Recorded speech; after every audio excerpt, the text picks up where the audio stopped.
మిత్రులందరికీ జై Sriram.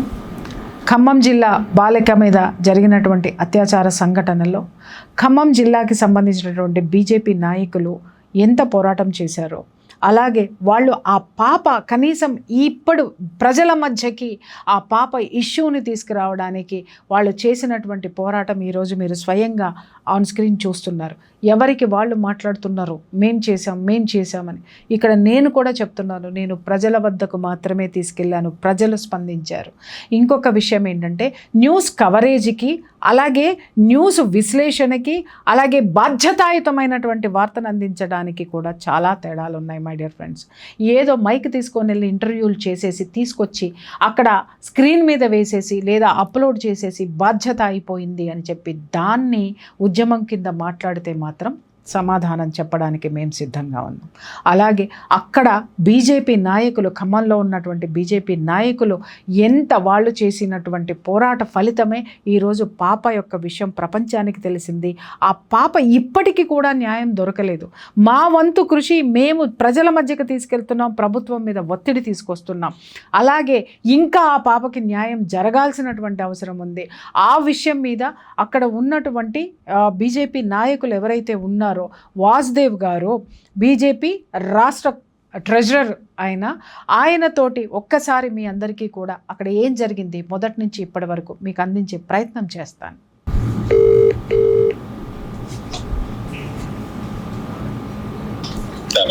Hello sir, నిన్న జరిగినటువంటి ఇష్యూ ఏదైతే ఉందో, ఖమ్మంలో బాలిక మీద జరిగినటువంటి అత్యాచార విషయంలో మొదటి నుంచి కూడా మీరు చాలా ఈ ఇష్యూలో లీడ్ తీసుకున్నారు.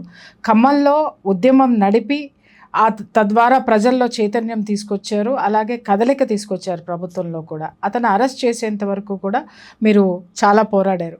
సార్, దీన్ని ఎలా చూడొచ్చు అంటారు? అసలు ఈ కేసు, మీరు చేసినటువంటి ఉద్యమం, మీరు పాత్ తీసుకునేంత వరకు కూడా అతన్ని అరెస్ట్ చేయటం జరగలేదు. కొంచెం ఆ వివరాలన్నీ ఒకసారి చెప్తారా? ఎప్పుడైతే మా దృష్టికి వచ్చిందో సార్, ఈ పాప జరిగిన తర్వాత 2 రోజులు కోమాలో ఉందమ్మా సార్. సోమవారం నాడు ఆ పాప మెలకు వచ్చిన తర్వాత అప్పుడు విషయం తెలిసిన వెంటనే మేము ఆ జిల్లా అధ్యక్షులకు చెప్తే జిల్లా అధ్యక్షులు వెంటనే స్పందించి, అంటే 210 పోలీస్ స్టేషన్ పరిధిలోకి వస్తుంది ఈ పాప యొక్క జరిగిన సంఘటన. సో వెంటనే వాళ్ళందరినీ యాక్టివేట్ చేసి అతను అరెస్ట్ అయ్యే విధంగా చూసిన తర్వాత దుర్మార్గం ఏంటంటే, ఇక్కడున్న కొంతమంది కార్పొరేటర్లు, ఒక్క కార్పొరేటర్ ఇప్పుడు వారి సామాజిక వర్గానికి చెందిన మహమ్మద్ గౌస్ సామాజిక కార్పొరేటర్, ఇంకొక 2 కార్పొరేటర్లు సిఐని ప్రలోభ పెట్టడానికి, అదేవిధంగా మదర్సాల నుంచి కూడా సిఐ గారికి ఫోన్లు వచ్చినట్టు మాకు సమాచారం. దీన్ని పెద్ద చేయొద్దు, ఏదో జరిగిపోయింది, దీన్ని ఇంతటితో వదిలేయాలి, రకరకాలుగా చేస్తే సిఐ గారు మనం అభినందించాలి. వారు ఏ విధంగా ఏమాత్రం కూడా ఎటువంటి ప్రలోభాలకి లొంగకుండా, రాజకీయ ప్రలోభాలకు కూడా లొంగకుండా. ఎందుకంటే మాకున్న దౌర్భాగ్య పరిస్థితి ఏంటంటే, ఇక్కడున్న వాళ్ళు, ఇప్పుడు ప్రభుత్వంలో ఉన్న వాళ్ళు, గతం ప్రభుత్వం అందరూ ఒకటే. అక్కడి నుంచి వచ్చిన వాళ్ళు ఇక్కడ వాళ్ళు. అవును సార్. గతంలో బీఆర్ఎస్ ఇప్పుడు అదే చూస్తున్నాం కదా సార్. ఇప్పుడు ఉన్నటువంటి నిందితుడు ఎవరైతే ఉన్నాడో అతను గతంలో బీఆర్ఎస్ లో ఉన్నాడు. అలాగే అతనికి సపోర్ట్ గా వచ్చినటువంటి వాళ్ళు కూడా బీఆర్ఎస్ నుంచి కాంగ్రెస్ కి వచ్చారు అనేది విన్నాను. ఇది వాస్తవేనండి? మీరు 100% రైట్. కానీ తరతమ్య భేదాలు లేవు అతను. అరే, అన్ని నేరాలు ఒకటే విధంగా. ఇప్పుడు వేరే నేరాలు కొట్టుకోవటము, తిట్టుకోవటము, లేకపోతే ఇది వేరు. పసి బిడ్డని ఆ విధంగా చేస్తే కూడా మరి వాళ్ళలో కూడా ఆడపిల్లలు ఉంటారన్న ఇంగిత జ్ఞానం లేకుండా, వాళ్ళకి తల్లి చెల్లి ఉంటారు, పిల్లలు మనవాళ్ళు ఉంటారు, ఆ మాత్రం ఇంగిత జ్ఞానం లేకుండా ఇటువంటి సందర్భాల్లో ఇటువంటి వెధవల్ని, క్రూర మొగాల్ని రక్షించాలని ఏదైతే ఆలోచన ఉందో, వాళ్ళ ఆలోచన వీడికంటే దుర్మార్గం, అది చేసేవాడి కంటే దుర్మార్గం అది. ఇక్కడ నేను ఒక్క విషయం అడుగుతాను సార్. యాక్చువల్గా ఫస్ట్లో ఈ కేసుకి సంబంధించి మీరు అన్నట్టుగా వాళ్ళ ముగ్గురు ఎవరైతే ఉన్నారో ఇన్ఫ్లుయెన్స్ చేయడానికి ట్రై చేశారు అని చెప్పేసి అని అన్నారు కదా. చివరికి అతన్ని అరెస్ట్ చేసి రక్షించారని అంటారా? ఎందుకంటే బయట ఆ విషయం చూస్తుంటే అదే వినిపిస్తుంది. ఎందుకంటే ఫస్ట్లో అరెస్ట్ చేయడానికి వాళ్ళు ప్రలోభ పెట్టారు, తర్వాత రాజకీయ ఒత్తిళ్లు తీసుకొని వచ్చారు సిఐ గారి మీద.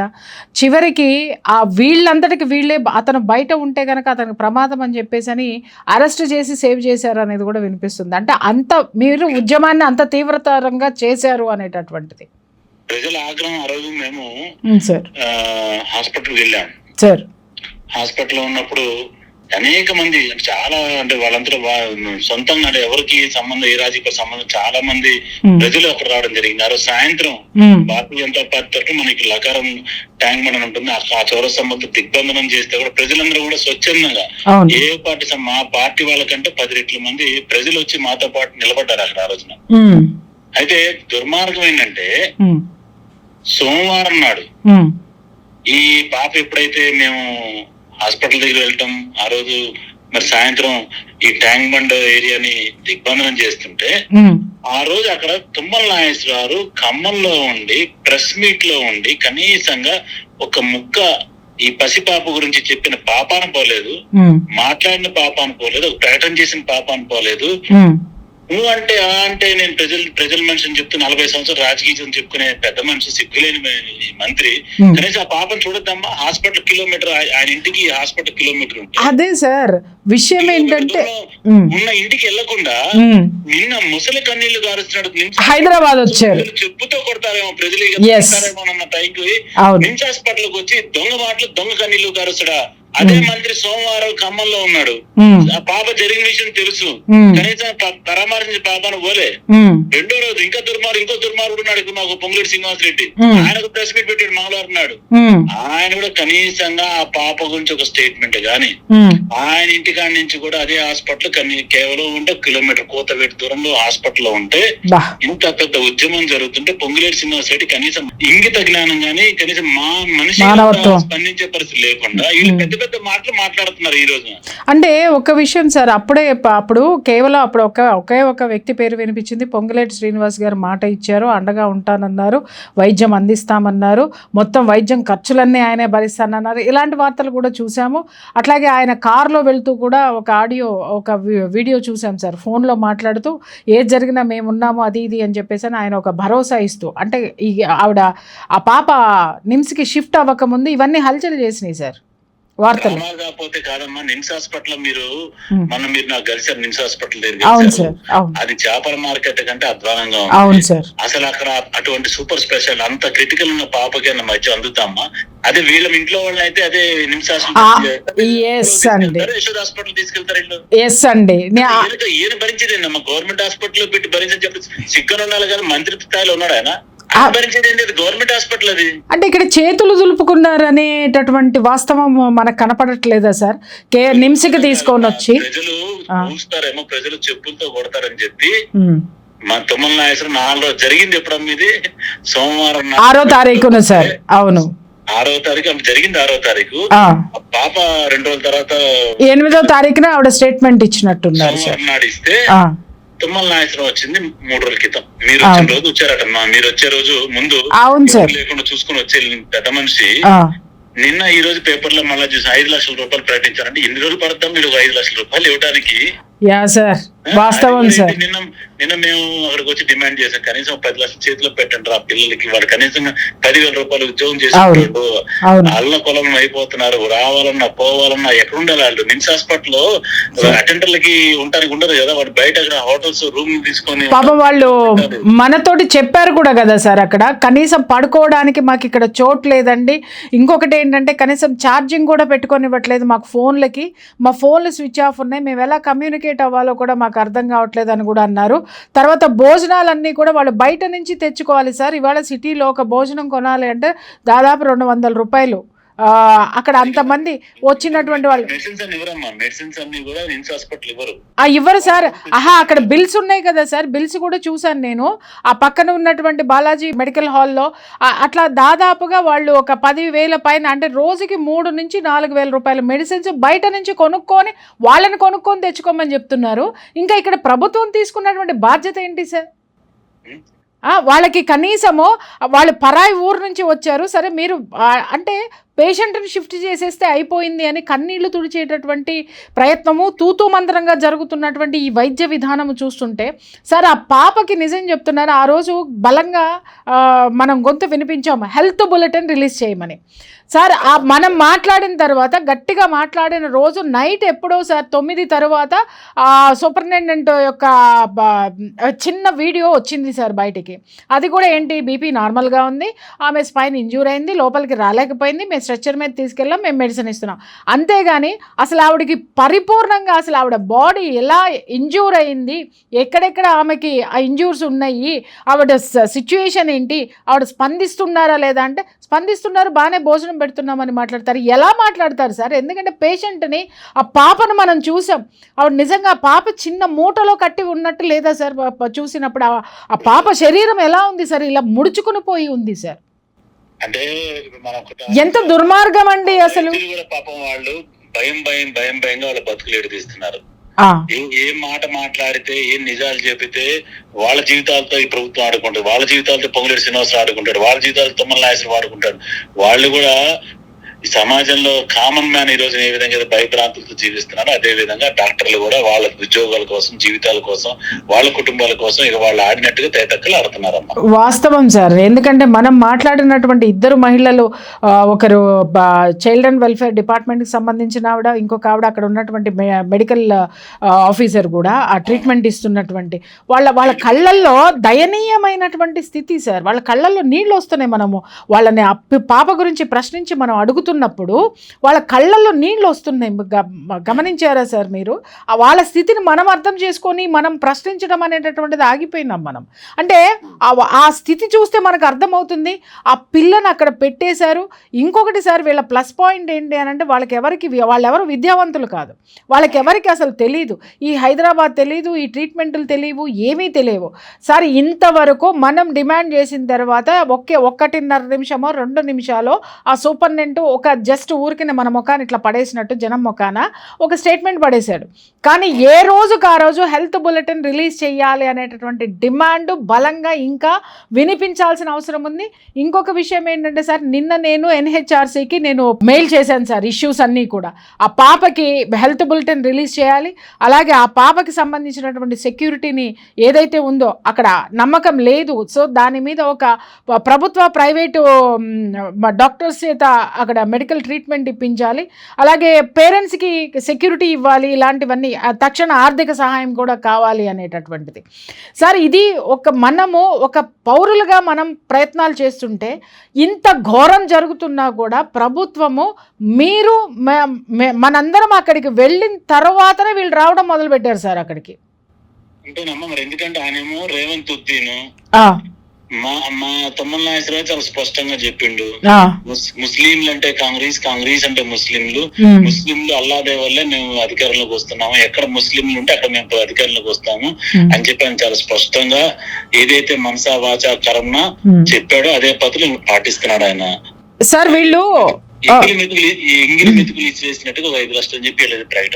సార్ వీళ్ళు ఇంత బాహాటంగా మేము ఆ మతాన్ని సమర్థించుకుంటూ హిందువులయ్యుండి కూడా వాళ్ళకి కొమ్ము కాస్తుంటే వాళ్ళ గురించి ఒక్క మాట మాట్లాడరు సార్. మనం ఈ పాప కోసం ఇంత పోరాడుతుంటే ఒక్కొక్కళ్ళు హెడ్డింగ్స్ పెడుతున్నారు, అంధభక్త్, ఉగ్రవాదులు, హిందూ ఉగ్రవాదులు. అంటే న్యాయం కోసం మనం ముందుకు వచ్చి ఒక పేదింటి ఆడపిల్ల తరపున నిలబడి కొట్లాడుతుంటే ఉగ్రవాదులమయ్యాం. మరి ఒక ధనవంతురాలైనటువంటి ఒక ఆడపిల్లకి అన్యాయం జరిగింది అని చెప్పి వీళ్ళు పొద్దున్నే 10 గంటలకు పోలీస్ స్టేషన్కి వెళ్ళి రాత్రి 9:30 దాకా కేసు ఫైల్ చేసి అక్కడనే ఆ తర్వాత ఇంటికి వచ్చినటువంటి పెద్ద మనుషులు ఇప్పటి వరకు ఆ పాపను చూడడానికి వెళ్ళలేదండి. అలాగే ప్రెస్ మీట్లు పెట్టి మనందరినీ కూడా దుమ్మెత్తిపోసినటువంటి వాళ్ళు ఎవరు కూడా ఇప్పటి వరకు పాపను చూడలేదు సార్. అది ఏమని ప్రశ్నిస్తే వాళ్ళు మాట్లాడుతున్న మాట ఏంటంటే, మేము రహస్య సమావేశాల్లో ఉన్నాం, మా ఫోన్లు కూడా స్విచ్ ఆఫ్ చేసి ఉన్నాయి. అంటే నేను లెఫ్టిస్టుల గురించి మాట్లాడుతున్నాను సార్. మేము రహస్య సమావేశాల్లో ఉన్నాం, అది కూడా మహిళలు మాట్లాడుతున్నటువంటి వాళ్ళు, మహిళా సంఘాలు, మహిళల్ని కాపాడుతున్నాము, హక్కుల కోసం పోరాడుతున్నాము అంటున్నారు. మేము రహస్య సమావేశాల్లో ఉన్నాం, మీకేం తెలుసు అని. సార్ వీళ్ళు దేనికోసం రహస్య సమావేశాలు పెట్టుకుంటున్నారు అనేటటువంటిది కూడా మనం ఈరోజు ప్రశ్నించాలి. దాని మీద కూడా ప్రజలు దృష్టి పెట్టాల్సిన అవసరం ఉంది. ప్రభుత్వాలు ఉగ్రవాదులు అంటున్నారు. ఈ మా ఖమ్మంలో సార్ ఒకడు పాలస్తీనాలో ఇజ్రాయెల్ దాడి చేస్తే వాస్తవం సార్ ఇక్కడ ఉద్యమం చేశారు. యాజమాన్యం హార్వెస్ట్ స్కూల్ అనే ఒక పెద్ద స్కూల్, ఆయనకి 4 స్కూల్స్ ఉన్నాయి ఖమ్మంలో. రవి మారుతి అని దాని యొక్క కరస్పాండెంట్ పెద్ద ఎత్తున ఉద్యమం తీసుకొచ్చిన, పెద్ద ఎత్తున ర్యాలీ తీసి పసిపిల్లలకి చనిపోయిన కాఫిన్స్ బొమ్మల చేతుల్లో పెట్టి వాళ్ళని గాజా హిజాబులేసి మరీ తీసుకొచ్చారు సార్. ఎస్, దారుణం సార్ అది. మరి దానికి వీళ్ళు మరి ఈ రోజున కళ్ళున్నాయా చెవులున్నాయా లేవా? మరి రవిమార్తి ఆడబోయిండు, హార్వెస్ట్ స్కూల్ యాజమాన్యం ఆడబోయింది. మరి కనీసంగా ఒక ర్యాలీ తీయటం గాని, ఆ పిల్లలు స్కూల్లో పిల్లలందరినీ తీసుకొచ్చే రోజు సమావేశపరచడం గాని, ఈ బ్యాడ్ టచ్ ఏంటంటే, గుడ్ టచ్ ఏంటంటే, మగ పిల్లలతో ఆడపిల్లలు చిన్నపిల్లలు ఎట్లా ఉండాలి, అటువంటి అవేర్నెస్ ప్రోగ్రామ్ మంచిగా చేసి నిజంగా రోడ్డు మీదకి వచ్చి ప్లే కార్డులు పట్టుకొని ఆడపిల్లలు జాగ్రత్తగా ఎలా ఉండాలి, ఇటువంటి ఉన్మాదుల్ని, మృగాలని, రాక్షసుల్ని కఠినంగా శిక్షించాలన్న మొగతనం లేదు ఈ రవిమార్తి దగ్గర అమ్మా ఈ రోజున. అంటే ఒక విషయం సార్, వాళ్ళ ప్రతినిధులు చెప్పారు కదా సార్, వాళ్ళు రహస్య సమావేశాల్లో ఉన్నారని. వాళ్ళు ఈ 3 రోజులు 4 రోజులు వారం రోజులు స్విచ్ ఆఫ్లు చేసుకుని మరి రహస్య సమావేశాల్లో ఉన్నారు. అందుకని వాళ్ళకి తెలియదు సార్. అంటే పూర్తి అయ్యింది సార్, నిన్న స్టేట్మెంట్ వచ్చింది. మరి చూడడానికి ఎప్పుడు, మీరు అన్నట్టుది కరెక్టే సార్, ఎప్పుడు పూర్తి అవుతుందో, మరి ఎప్పుడు వచ్చి ఆ బాలికను చూస్తారో, మరి ఆ బాలికకి న్యాయం జరగాలని ఎప్పుడు మాట్లాడతారో. ఇంకొక అంశం కూడా ఏంటి అని అంటే, మొన్న రీసెంట్గా జరిగినటువంటి ఒక పోక్సో కేసు ఇష్యూకి ఈ ఇష్యూకి మధ్య 162 కేసులు జరిగినాయి అంటే సార్, వాళ్ళ దగ్గర స్పష్టమైనటువంటి లిస్ట్ ఉంది. వాళ్ళు ఏం ప్రశ్నిస్తున్నారు అని అంటే, మరి ఈ 162 గురించి ఎందుకు మాట్లాడలేదు అని అడుగుతున్నారు. అదే ప్రశ్న తిరిగి వాళ్ళని మాట్లాడితే, అంతే అన్నిటి గురించి మాట్లాడడం, జరుగుతూ ఉంటాయి, పోతూ ఉంటాయి, వస్తూ ఉంటాయి అంట సార్. అంటే ఏంటి, రాజకీయ ప్రయోజనాలు ఉంటేనే వాటి మీద మీరు స్పందిస్తారు. మీ స్వప్రయోజనాలు ఉంటే, మనుషుల్లో భావావేశాలను రెచ్చగొట్టడానికి, సనాతన ధర్మం మీద బురద జల్లడానికి మాత్రమే వీళ్ళ యొక్క ఉద్యమాలు, వీళ్ళ యొక్క గొంతుకలు లెగుస్తాయి. అదే సామాన్యమైనటువంటి ఆడపిల్ల, ఇక్కడ ఉన్నటువంటి పేదంటి ఆడపిల్ల కోసం మనం కొట్లాడుతుంటే, ఈరోజు వీళ్ళు మాట్లాడుతున్నటువంటి మాట అంధభక్తు, ఉగ్రవాదులు, ఇంకా చాలా నీచమైనటువంటి భాష మాట్లాడుతున్నారు. ఏమంటారు సార్ అసలు దీనికి? ఏం మాట, సమాజం బుద్ధి చెప్పుతాం, మళ్ళీ చెప్పులతో కొట్టిస్తారు. అదే బట్టలు ఉడదీసి వీళ్ళని రోడ్డు పరిగించే రోజులు దగ్గరలోనే ఉన్నాయి. అంటే ఆడపిల్ల వాస్తవం సార్, ఇది మాత్రం జరుగుతుంది సార్. రాజకీయాలు అందరూ చేస్తారు, దానికి ఒక హద్దు ఉండాలి. కొన్ని విషయాలు, ఇటువంటి విషయాలను రాజకీయాలు చేయకపోతే, అంటే కనీసం వాళ్ళని కన్నా తల్లిదండ్రులు బాధపడతారు. ఈ రోజున వీళ్ళని చూసి ఆ కన్న తల్లిదండ్రులు అసహించుకుని, ఇటువంటి వాడిని నేను పుట్టిన జన్మనిచ్చిందని చెప్పి ఆ తల్లి బాధపడుతుంది, ఇటువంటి వాడిని నాకు జన్మనిచ్చిందని తండ్రి బాధపడతారు. ఈ రాజకీయ నాయకులకి త్వరలో బొంద పెట్టే రోజు దగ్గరికి వస్తుంది. భారతీయ జనతా పార్టీ మాత్రం ఎటువంటి పరిస్థితుల్లో ఆ పిల్లకి న్యాయం జరిగే వరకు, అదే విధంగా వాడి కఠినంగా శిక్షించే వరకు, ఆ పాప ఒక్కసారి ఆలోచించండి అమ్మ, రేపు పొద్దున పాప ఏం ముఖం పెట్టుకొని సమాజం దొరుకుతుంది, ఏం ముఖం, అవును సార్, కనీసము రేపు పొద్దున కాలేజీకి వెళ్తుంది, ఏం ముఖం పెట్టుకొని రేపు ఉద్యోగం చేస్తుంది, ఏం ముఖం పెట్టి రేపు పొద్దున పెళ్లి చూపులకి వెళ్తాం. వీళ్ళు కనీసంగా అసలు ఆ పిల్ల గురించి ఈ రోజు మనం సార్ అంతకు ముందు బతికి మరి బతకడం అనేది మనం, అంటే బతికితే కూడా ఈ రోజు చనిపోయింది అనుకంటే, ఈ రోజు నాకు తెలిసి బతికినప్పుడు నరకం సార్, లైఫ్ లాంగ్ పనిష్మెంట్ అనుభవించే మనోవేదన చూస్తే గుండె తరుక్కుపోతుంది. అసలు మన మాటలు కూడా రావట్లేదు. అటువంటి పరిస్థితులు ఆ పాప ఉంటే, ఈ ఎదవలు ఇటువంటి రాజకీయాలు చేస్తూ కనీసంగా తల్లిదండ్రుల దగ్గరికి కలవటము, మంత్రి స్థాయిలో ఉన్న ఊరూరు పరామర్శలు చేస్తుంటారు. ఆ ఇంట్లో చనిపోయారని, ఇంట్లో పుట్టారని, ఇంట్లో పెద్ద మనిషి అయ్యారని, ఈ రకంగా పరామర్శలు చేస్తుంటారు ఈ ఎదవలు. మరి ఇటువంటి వాళ్ళు కనీసం మన పాప ఇంత ఘోరమైన పరిస్థితిలో ఉంటే వెళ్ళి పలకరించరమ్మా, వెళ్ళి పలకరించి కనీసం 4 రూపాయలు చేతిలో పెట్టరా సార్. ఇప్పుడు విషయం ఏంటంటే, సార్ మీకు గుర్తుందో లేదో, తేజస్వి మీడియా ఒక ఇష్యూలో కోవా బన్ను విషయంలో ఇష్యూ జరిగినప్పుడు సార్ అందరూ వాడి ఇంటికి వెళ్ళి మరి కోవా బన్నులు తిని మరి వేలకు వేలు ఇచ్చొచ్చారు సార్. పెద్ద మనుషులు, సోకాల్డ్ మీడియాలో జర్నలిస్టులు అని చెప్పుకునేటటువంటి ఈ అర్నలిస్టులు, తర్వాత సోషల్ యాక్టివిస్టులు అని చెప్పుకునేటటువంటి వాళ్ళు తెలంగాణ నుంచి ఆంధ్రాకి వెళ్ళి మరి ఆ బన్నులు తిని డబ్బులు ఇచ్చారు. అలాగే రాజకీయ నాయకులు కూడా వాడిని పిలిచి మరి బన్నులు తిని మరి వేలకు వేలు ఇచ్చారు. మరి ఈ పసిబిడ్డను చూడడానికి ఎవరు రాలేదు, ₹1 ఎవరికి ఇవ్వడానికి మనసు రాలేదు. ఎందుకని సార్? అంటే హిందువనే ఆ పాప, ఆ పాప హిందువనే సార్? అంటే ఆ ఎల్లలు దాటి వెళ్ళడానికి ఆంధ్ర తెలంగాణ లేదు, వాడు మాత్రం పేదవాడు, వాడు మాత్రం సోదరుడు. బట్ ఇక్కడ తెలంగాణలో ఉన్నటువంటి బిడ్డ ఈ భయంకరమైనటువంటి టార్చర్ అనుభవిస్తుంటే ఒక్కడి జేబులో నుంచి ₹1 బయటికి రాలేదు సార్. ఒక్కళ్ళ జేబులో నుంచి. ఏ ఒక్కడిని ఆ భగవంతుడు వదలడు, భారతీయ జనతా పార్టీ వదిలి ప్రజలు కూడా వదలరమ్మా. తప్పకుండా వీళ్ళకి బుద్ధి చెప్పే సమయం అతి త్వరలోనే ఉంది. ఖచ్చితంగా మేము వాళ్ళ బుద్ధి చెప్పే కార్యక్రమం ఉంటాం. సార్ ఒక్కటి లాస్ట్ క్వశ్చన్ సార్. ఇక్కడ మొన్న ఈ ముస్లిం కమ్యూనిటీకి సంబంధించినటువంటి ప్రతినిధులందరూ కూడా ఖమ్మంలో ఉద్యమం చేశారు. చేసి ర్యాలీ చేసి వాళ్ళు అతన్ని కఠినంగా శిక్షించాలి, ఉరి తీయాలి అనేటటువంటిది ఒకటి వాళ్ళ యొక్క అభిప్రాయం వ్యక్తం చేశారు. సో దీని మీద మీ స్పందన ఏంటి సార్? వాళ్ళు చేసినటువంటి ఉద్యమం మీద డిమాండ్ చేశారు ఉరి తీయమని. చాలా సంతోషం. మొదటిసారి ఇట్లా బయటకు వచ్చినందుకు చాలా సంతోషం. కానీ వాళ్ళ సమాజంలో ఒక సిస్టమ్ ఉందమ్మా సార్. వాళ్ళు ఫత్వా జారీ చేయొచ్చు. అవును సార్, అవును. జారీ చేయాలి కదా. వాళ్ళు ఖమ్మంలో ముస్లిం మత పెద్దలు ఉన్నారు సార్. మరి ఇన్ని ప్లే కార్డులు పట్టుకున్న ఫత్వా జారీ చేస్తే అయిపోతుంది కదా. ఫస్ట్ వాళ్ళని రిక్వెస్ట్ చేద్దాం సార్. ఎందుకంటే పెట్టారా సార్? ఫత్వా జారీ చేయాలా? మీరు ఫత్వా జారీ చేయండి. మరి అనేక మంది మీద తస్లిం ఆవిడ మీద అనేక సార్ నా మీద కూడా సార్ తన్సేజుదా నా మీద కూడా ఒక వాళ్ళు పంపించినారు కదా, వీడియోలు చేసి మరి పంపించారు సార్. నాకు ధమ్కీలు ఇచ్చినారు. కేవలం కోవా బన్ను ఎందుకు నిలవకుండా కోవా బన్ను పెట్టి ఎందుకు చంపుతున్నావురా జనాల్ని, ఎందుకు అనారోగ్యం పాలు చేస్తున్నావు అని అడిగినందుకు సార్ తన్సేజుదాలు వచ్చేసినాయి వార్నింగ్లు. మరి ఇంత జరిగినా కూడా ఎందుకు వీళ్ళు ఉరి తీయాలని గవర్నమెంట్ని మాత్రమే అడుగుతున్నారు?